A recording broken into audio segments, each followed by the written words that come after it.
especially Kenya, that is dealing with terrorism, inbred and from outside. So there are things that will never even get to Honorable Rigathi.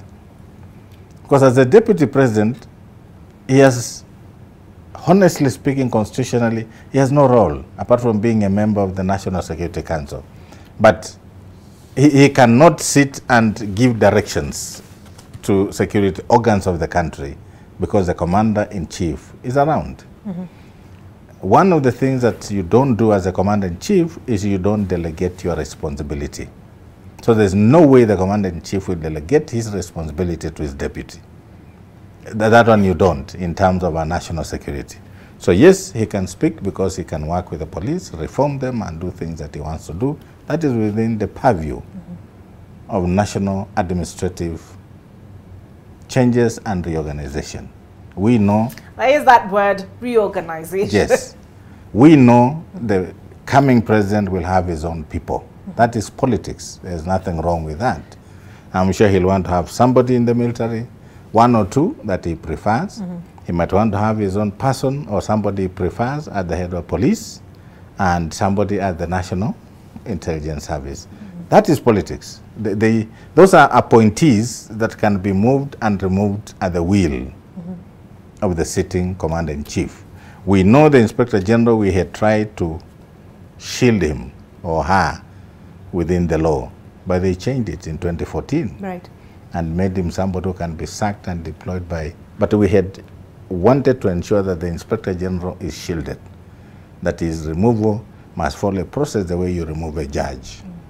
But they changed the constitution, the law in 2014 and made him...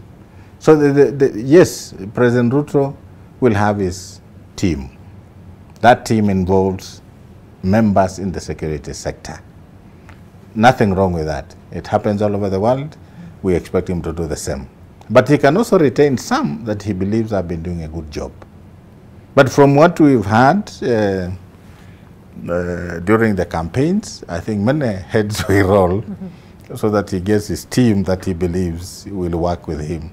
And it is legit, because that is what politics is all about. Right. So the issue of national security interests, our national interest surpasses, transcends, and I want to repeat, individual preferences. Sometimes you'll find a system that will tell the president, Mr. President, this one you cannot do it because it's not for the interests of the Kenyan nation. And it happens. Right. So that is what we expect to see going forward. They will respect the independence of institutions.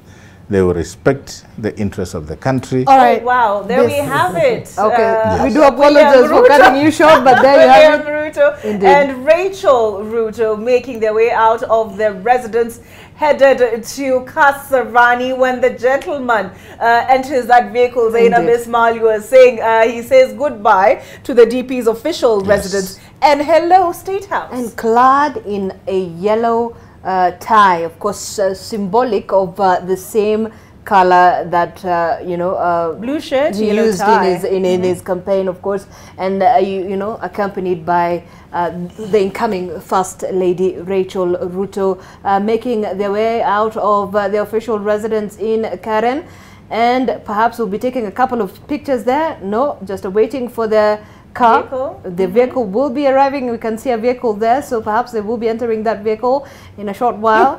We saw the first family had already